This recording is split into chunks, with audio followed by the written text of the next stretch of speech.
What's up guys, my name is Ephram Oliver and welcome to a brand new video. So horror is one of the most popular genres in film today, obviously, but it is also one of the most inconsistent. On one side of the spectrum you have The Shining, and on the other side of the spectrum you have House of the Dead. And I think that inconsistency comes from the fact that horror movies are some of the toughest to pull off. Like comedy, horror is subjective. You never know what's going to scare people, which is why when an idea sticks, movie studios would much rather revisit an old idea rather than taking a risk on a new one. That's right, today I'm talking about horror remakes. We all know them, we all don't love them.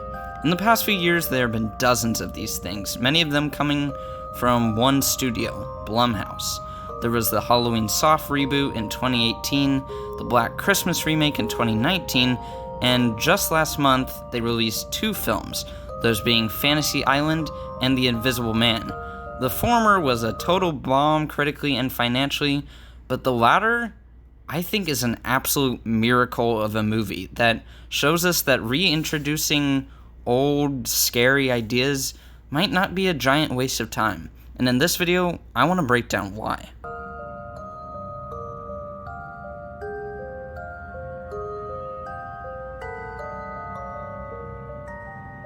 First of all, let's talk about the craft of this film. So, this is Leigh Whannell's third feature, following the cult hit Upgrade, which particularly impressed critics for its well-choreographed action sequences and dynamic camera work.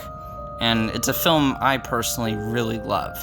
But I think it's fair to say that The Invisible Man is an upgrade over that movie. I am very sorry for this. Leigh Whannell makes the transition from action to horror seamlessly. All of the same energy in the filmmaking is found here, from the quiet opening escape sequence to the brutal final hospital set piece. The suspense building in particular is magnificent, as we see through Cecilia's perspective the whole way. The camera is constantly panning to empty corners, and it lingers there for a few seconds as the audience anticipatedly waits for something to pop out. But it never does.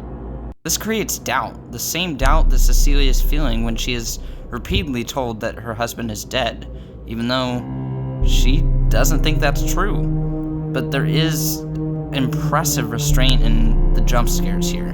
We almost never see the man behind the mask, or rather, invisibility suit, because this film understands that leaving it up to your imagination is much scarier. It was obviously quite a challenge to handle the stunts in this movie, with only one character appearing on screen for most of the scenes, and this is partly why there have been so few attempts to remake The Invisible Man, besides, whatever this is. While the original simply had the actor covered in bandages and stuck him in front of a black background whenever they wanted to create the effect of floating clothes, in this one they decided to remove his physical presence entirely, so they had a stunt performer in a green suit that they had to paint out later. On top of that, they cast an actress with little to no physical training that they had to swap out before every major action beat. They also used a robotic camera that was programmed to perform various motions at specific times, so the actors would just have to keep up. And keep in mind, this is on a $7 million budget. It's impressive work, and it must have taken a lot of dedication and hard work to pull off. And I just don't see this level of precision put into your average February horror movie, or even higher budget stuff like It Chapter 2, which has moments like this.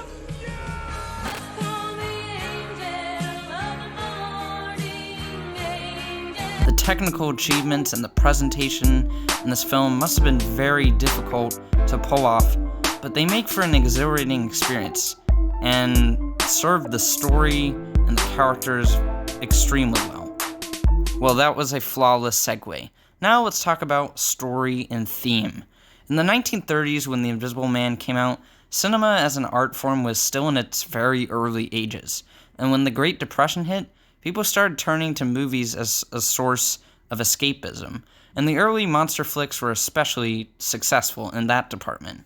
They were less about discussing big ideas and more about providing thrills to an audience who was really just ready to sit back, relax, and take their minds off the tumultuous state of their country at the time. And I think that's why remaking The Invisible Man is an interesting challenge. What scares people changes. The world has changed, so our stories have to change. And that's why this approach to a remake works so well.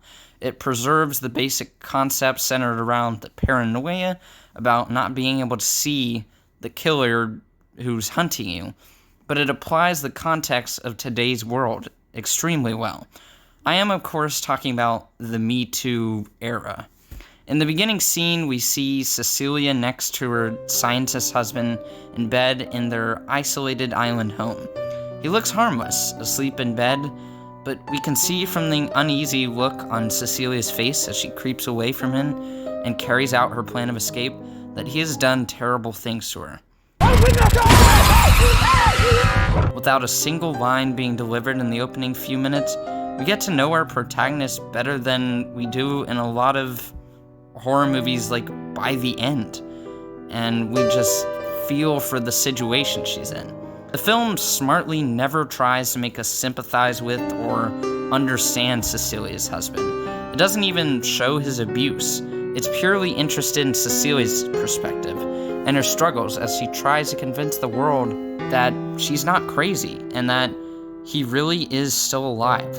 She's gaslighted because people are more willing to believe the powerful man in the situation, this renowned scientist, than his girlfriend. It's ironic that in a film called The Invisible Man, it's the woman that feels like she's invisible to the rest of the world. Look, people love to throw around the term elevated horror nowadays, and while I do think that's a pretentious way to invalidate genre films as if they aren't real cinema, it is nice to see a mainstream horror movie delving deeper into the psychological aspects of these famous movie monsters. Alright, so now I want to just wrap this up and talk about what kind of impact The Invisible Man can have on horror remakes in the future. So, in order to do that, we have to address the elephant in the room, the film community's favorite meme, the Dark Universe. For the uninitiated, the Dark Universe was supposed to be an MCU-like approach to Universal's old monster movies.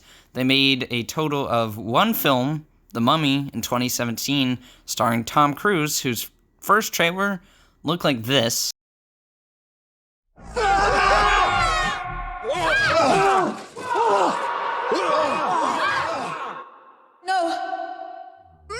And it bombed so hard that they scrapped the entire thing and only left us with this now hilarious cast picture. It's really funny to look back on the idea and just gawk at how fundamentally flawed an idea it really was. It's a really fascinating insight into the flawed mindset studios have right now. This idea that everything has to be franchised, that nothing can stand alone. And it's just such a bad interpretation of the material. I love when people take creative liberties with the property, but turning The Mummy into a large-scale, bland action movie with, crossover crap and setup for other movies is just not a decision I respect. And the idea that this would all build up to some monster Avengers type crap baffles me. But I think Universal has answered for their crimes by making The Invisible Man, and it's worked out well for them so far. Positive response from critics, great box office pull. We're definitely getting more of these types of movies, small, director-driven projects that stay faithful to the original ideas, but still add little twists on the material to enhance it and adapt it for the modern era. Just recently, they announced Karen Kusama, director of Destroyer, The Invitation, among others, would be directing the new Dracula movie. And that's got me pretty excited to see where Universal and Blumhouse go next. I'm not usually a horror fan, but every once in a while, a movie like The Invisible Man comes out and restores my faith in the genre. So you know what? Bring on the spooks. Surprise.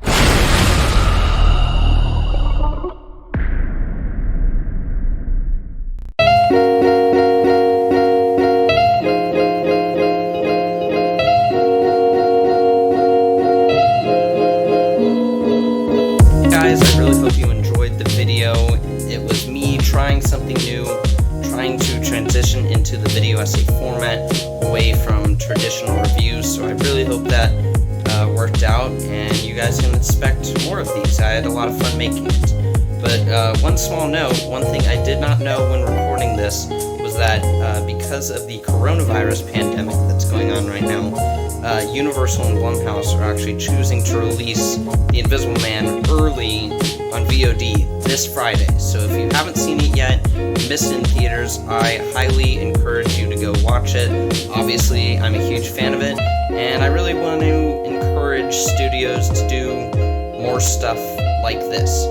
So yeah, besides that, leave a like if you enjoyed the video, subscribe if you want to check out the rest of my content for some reason, and as always, I will see you in the next video. Signing off.